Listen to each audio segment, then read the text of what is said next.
the many beautiful qualities that transform our lives, and we come back to mindfulness as one of the great connectors, capacity that mindfulness has to come into relationship, to connect, to touch, to offer presence, to bear witness, to stand by our experience, all these different ways of talking about mindfulness. And another way is to become intimate with our experiences, to become intimate with life, to become intimate with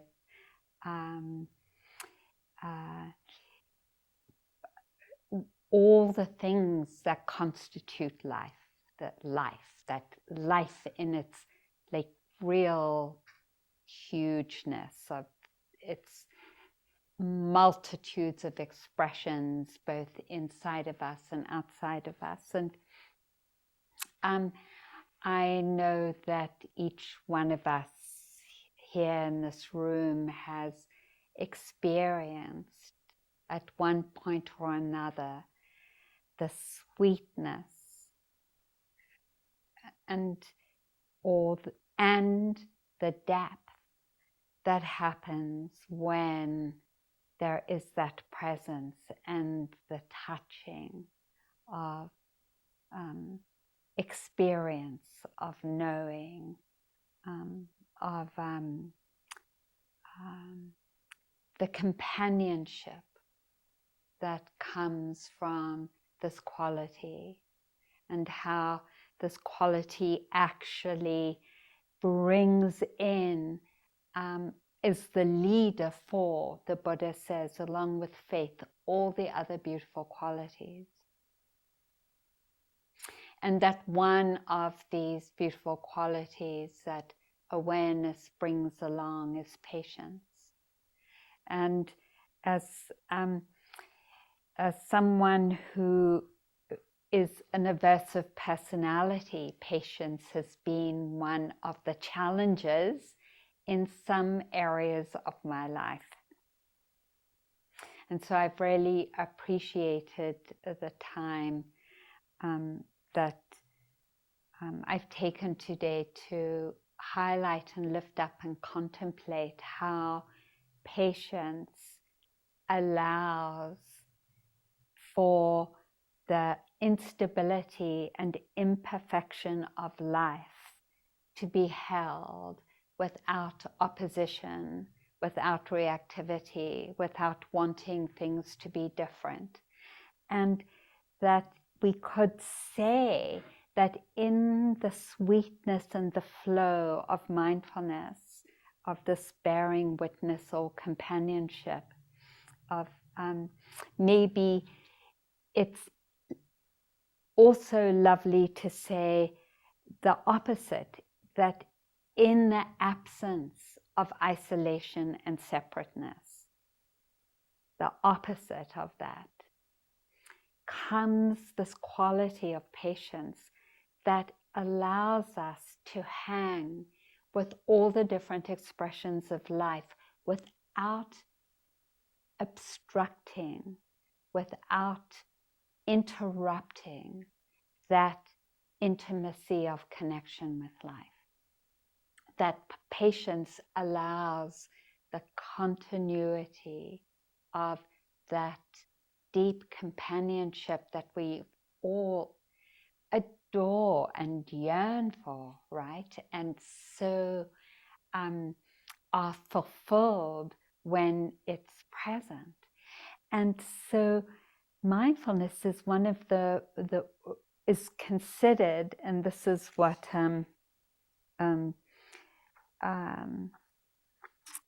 Shantideva says, is that there is no fortitude like patience. And we should strive in all ways to meditate on patience. And that goes from the guide to the Bodhisattva way of life. And the Dalai Lama goes on to say that the only factor that can give refuge or protection from the destructive effects of anger is the practice of tolerance and patience. And there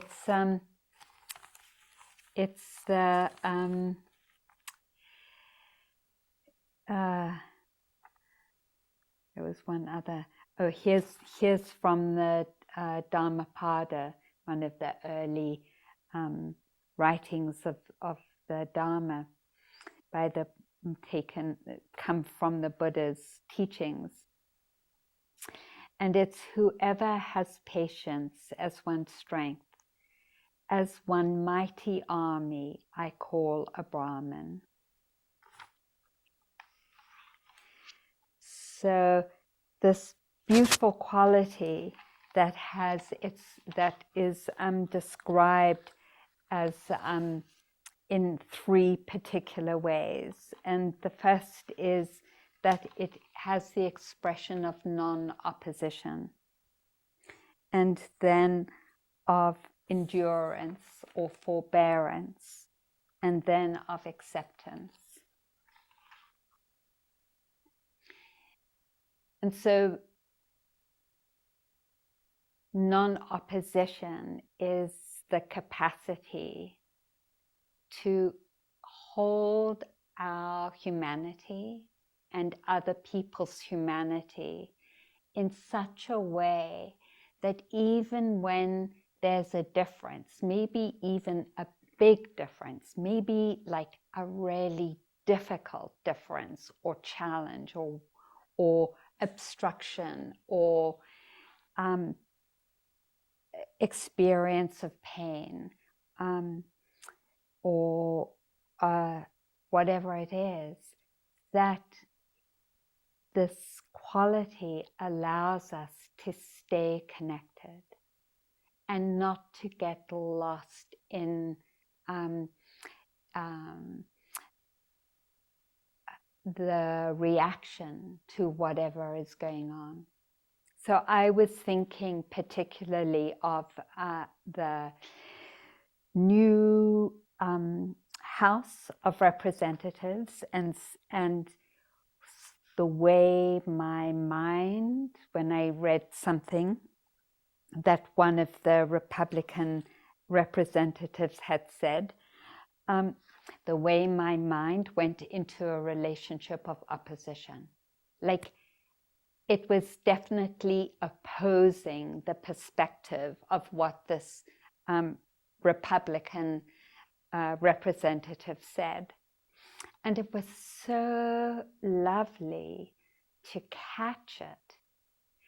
And in catching it, to remember this quality of non-opposition, and that really what I most want, and see if this is true for you as well, is to hold the relationship even in difference. And even though I don't personally know this representative, I want to hold them as a human being, and that in the same ways, especially in my youth, when ideas and opinions became more important than the humanity of someone, I would dismiss people who didn't have the same political perspective as me, because that felt like the most important thing, was to hold on to the way I looked at the world.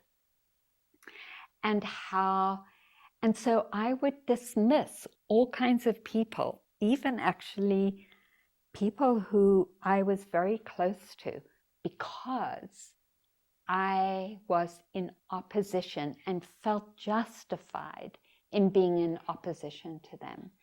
And how amazing it is to call on the capacity that we have in our formal practice of like forgetting and coming back, and of not opposing our experience, how beautiful is to call that capacity to stay connected and to hold difference without opposition.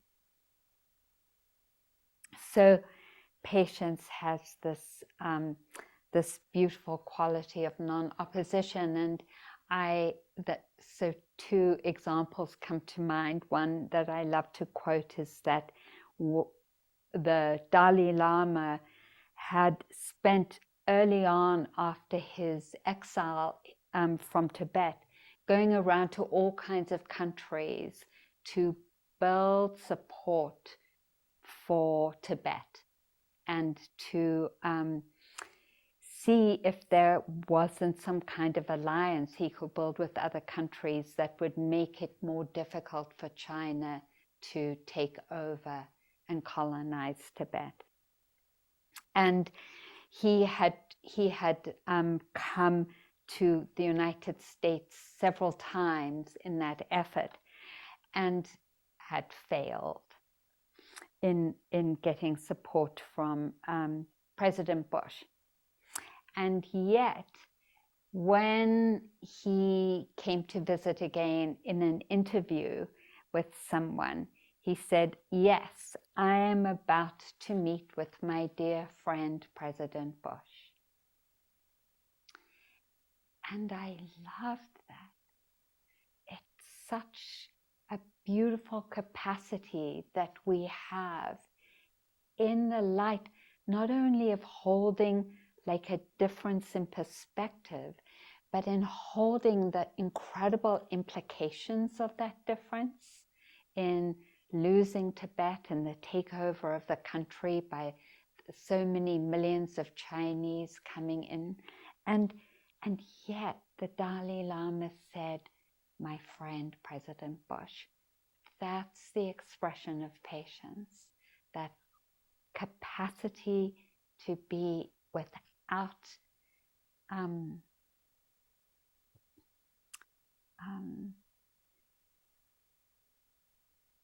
obstruction in the environment of that kind of challenge.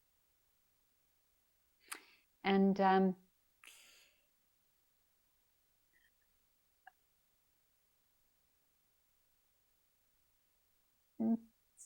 you know, I know that there are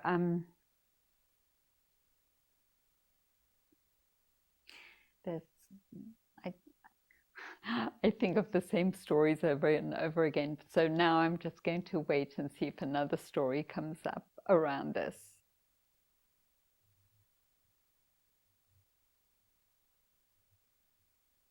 I think I can say for myself that it is that that wish of patience, not only to be in a relationship without opposition, but the deep wish not to harm. And I think about how patience is in the field of practice that invites all the other, what are called perfections of the heart, the expressions of a mind that is free, and how one of them is virtue or ethics, living ethically, and how that commitment of non-harming becomes one of the supports for patience to continue, because we know that if we go with our reactivity, our habitual ways of relating, that it is inevitable that we harm ourselves or others. And I notice that in my own mind, you know, that when I get into that sort of judgment, shame, or blame, either of myself or of someone else, when I sit with it, when I'm with it, I see how my mind is like turning against myself. It's like so intense, and in some way I'm like, oh my God, it's so intense how this reactivity, it's like so harmful when we see it, particularly over and over again. And not only that, but when we ourselves have experienced that from other people, that kind of harm or any harm from someone else, together that knowing can give us so much strength to call in this forbearance, this holding what is difficult. That is part of the reality of our lives. And so this aspect of non-opposition includes the other quality of patience, which is forbearance, which is, can I hang in there with difficulty? And stay connected. Stay friendly. In the Buddha gives the examples of forbearance or endurance as of being able to hang without reactivity with mosquitoes, gadflies, cold, hunger, heat, thirst, wind, sun, creeping things, ill-spoken words directed at us, unwelcome words, bodily feelings that are painful, racking, sharp, piercing, or disagreeable. And so I would include in that the dynamic of being triggered, where something happens and there's a whole pattern of reactivity that is really particular to each of us, where somehow, even if it's a small thing, we feel as though we're being threatened. In fact, it could be that we feel like our life is at stake, which in a way is what the definition of being triggered is, right? There's some place where we feel threatened, that there is no safety or ease, or place where we can relax. So there's this tension and contraction. And that patience, that's just like so healing, because patience is this capacity to name something, to say, this is what's happening. This is the discomfort of gadflies or triggers or ill-spoken words directed by ourselves to ourselves, or from others to ourselves, or by us to others. And the energy of that, all these difficult situations or racking pain, and this capacity to say, how can I hold this without fueling it more? And we could say then how deep patience is rooted in the heart's calling for healing and peace and awakening, because without patience, we're caught in the habitual stream of reactivity. And we know that any time we are, the consequence of that is harming, is always harming. And so and sometimes we even have to grit our teeth, but that place of, it could just be some general frustration in our meditation practice to something much deeper and greater, and just our wish, because that's the very beginning, just our wish that we might find a way to hang in there without reacting. And then sometimes actually we can't. And sometimes we're like, oh, that's it, I have reached my limit. Now I have to put myself in a totally different situation because I just have used up in these 2 minutes all my capacity to hold what's going on. And then that's fine, because in different times and different situations in our lives, we feel different capacities for this forbearance and endurance with what is difficult.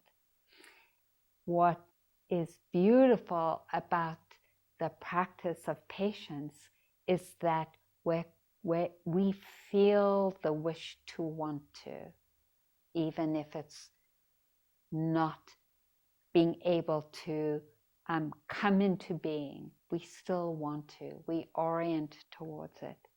And so many of you have heard the expression, I can't now, but I want to. And that's already the sowing of the seed.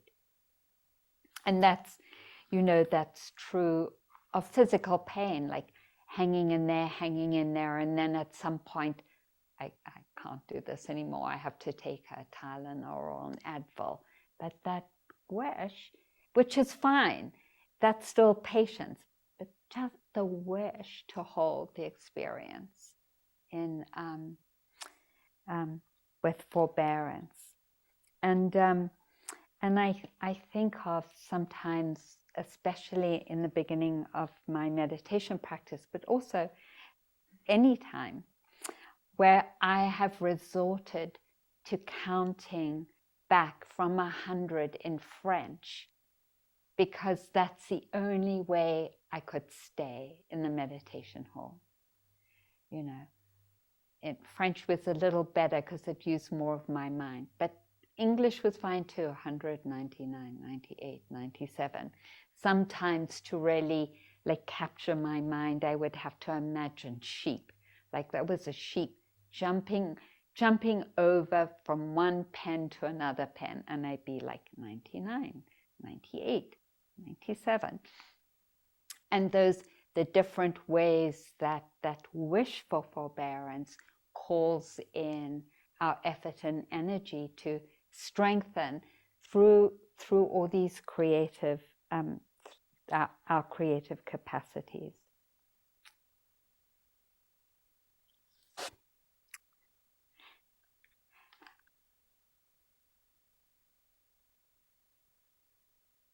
I remember when I was bitten by a black widow spider and how amazed I was at how painful it was. I was like, wow, it's really possible that this little animal could create so much pain in my body, and it was so bad. It was almost like, I can't believe this is true, because it was so bad. Like, wow, this is really possible. And it was so interesting, because in reflecting on it afterwards, I realized, even though I've been so deep in the Dharma, that I had some basic assumption, and this happened just this last year, the black widow spider, that I shouldn't be in pain. That the sort of ground is that I shouldn't be in this much pain. And how much our assumptions of what we think should happen in general are so far away from the reality of what actually does happen to us in our bodies. And I know for some of us who've worked with chronic pain, that invitation is offered to us over and over again to surrender the assumption that there's something wrong that needs to be fixed when we're in pain. Fixed as in not surrendering to the reality that the nature of our life as it's constituted is unsatisfactory and painful. And that when we have that truth, the Buddha named over and over again in his teachings that this actually is the nature of life. And when there's that willingness in our hearts to not go into opposition to that, but to be willing to surrender to it, we see then how important patience is as a companion for that reality. And that we have this capacity to be patient, that we actually have it, and that it's remembering it through our intention. Having said that, it's also true that sometimes we just absolutely cannot be patient, that we find ourselves in situations where the experience is too difficult for us, where there's just too much reactivity, where we're deeply triggered, and it's like just caught, entangled in the tangle. And I don't know about you, but I have found the practice of gratitude to be an incredible support for helping to come back into balance and to nourish the mind in situations like that, in order to come back to be able to call in patience. So, and it's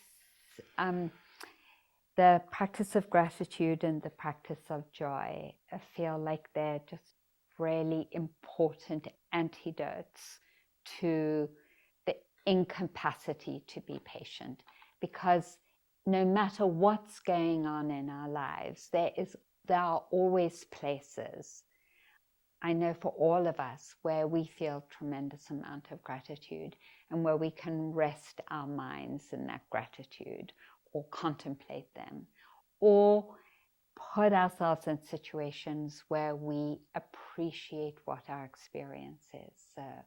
The kind of opposite of being overwhelmed in reactivity is like I have a little 2 chocolates here that are such a beautiful invitation of, can be a beautiful invitation for that. So it feels so important, and I know that we know this, but it bears repeating over and over again, that wherever there is difficulty in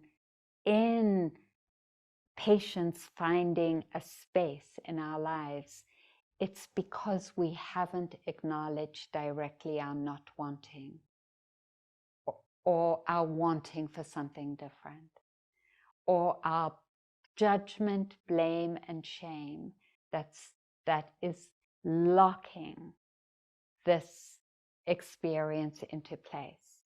And it's so funny because it's just, of course, it's the nature of the mind, because wanting or not wanting, or judging ourselves for wanting or not wanting, or shaming ourselves for wanting or not wanting, because we're caught in the dynamic, judging ourselves for being impatient, thinking we should be further along in our practice, that those energies are actually, they kind of, because they are rooted in delusion, the delusion is like a fog or like a shadow. And even though they're there, it kind of covers it, like, or fogs it, or clouds the energy, so that we know we're in reactivity, but we can't quite exactly grok it or see it clearly enough,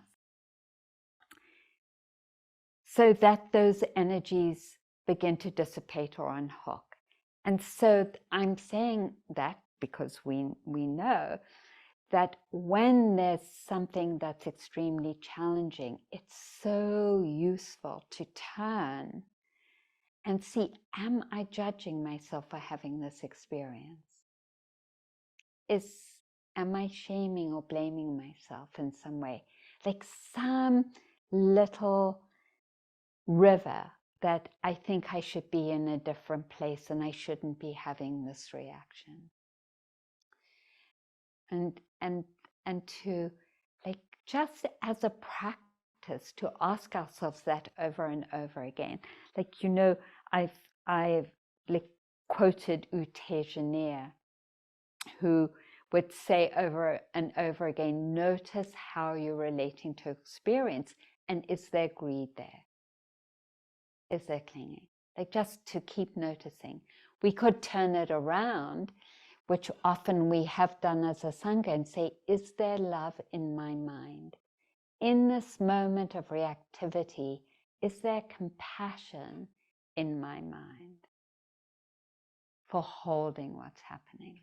And if there isn't, great, because then I get to see that, discern it, and know that. And then I can turn my wish for healing to that place of judgment or shame and blame. And then that begins to open up the field for patience. So maybe that's good enough for now. And I thought I'd brought this, one of my favorite poems, but I didn't. So let me stop and just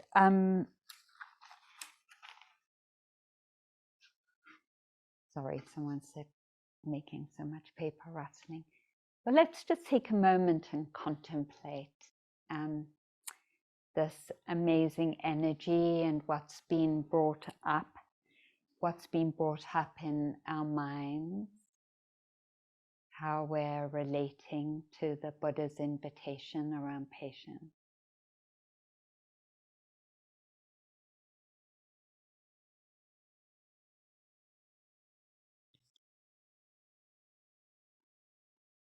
And see for a moment if you would like to call into your mind a time when you've been patient.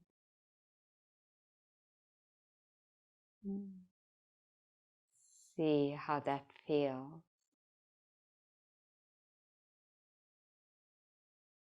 That opening and holding of the experience.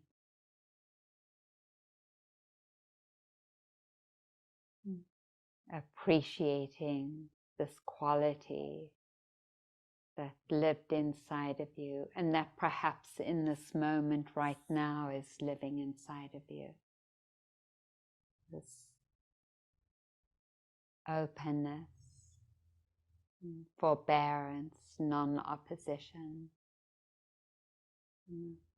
the field it creates for caring and love and mindfulness. And see if you would like to relate to it and appreciate it. Thank you, patience, for living inside of me. May you continue to strengthen and guide me.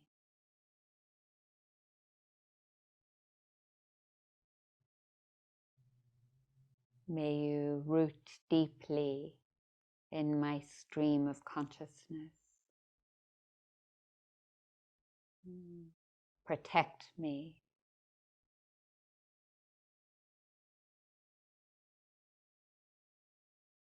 Keep me safe.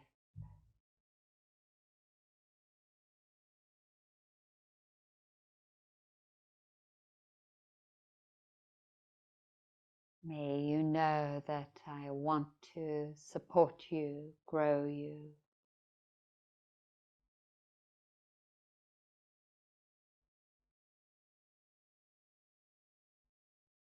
In the understanding that you bring the conditions for a deep interrelatedness and communion with other beings.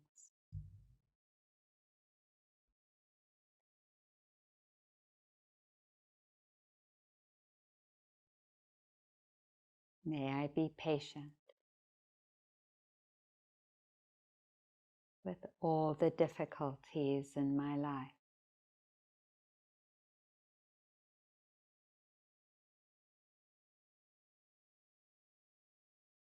With any challenges in my body, sickness or pain, or fatigue or exhaustion. Challenges of my heart.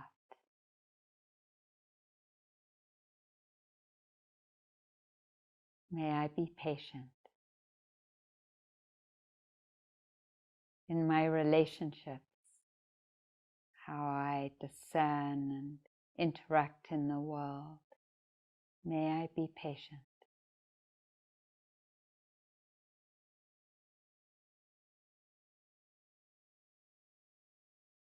And in this practice of patience, may I create the environment for patience to grow in others.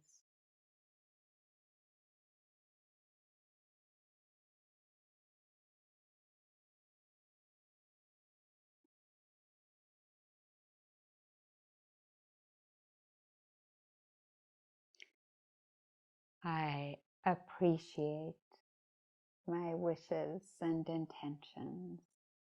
And as we come to the end of our time together, taking a moment to dedicate the merit of our presence and hanging together, of our joining Sangha together, of our practice and learning, dedicating the merit to each other,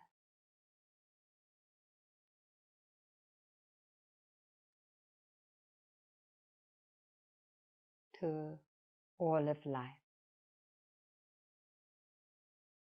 May our exploration and growing understanding of patience, our willingness to call it into being, contribute to our well-being and the well-being of all beings everywhere.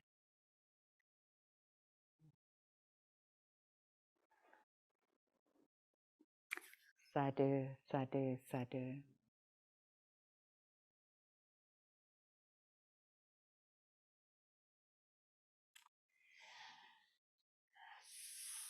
So, dear friends, we've come to the end of our evening together. Thank you so much for coming and exploring patience together. So we are now about to say goodbye, and we'll say hello tomorrow, come together tomorrow. What time? What time? 9:30. We're coming back together tomorrow at 9:30.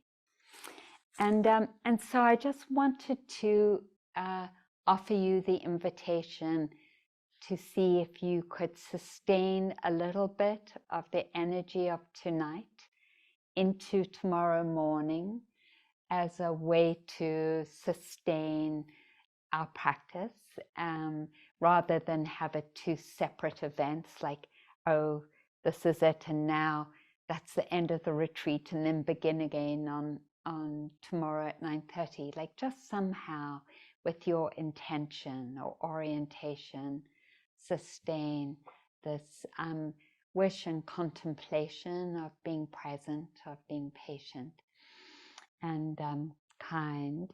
And we'll see you tomorrow. And many, many blessings and love to each of you. Thank you.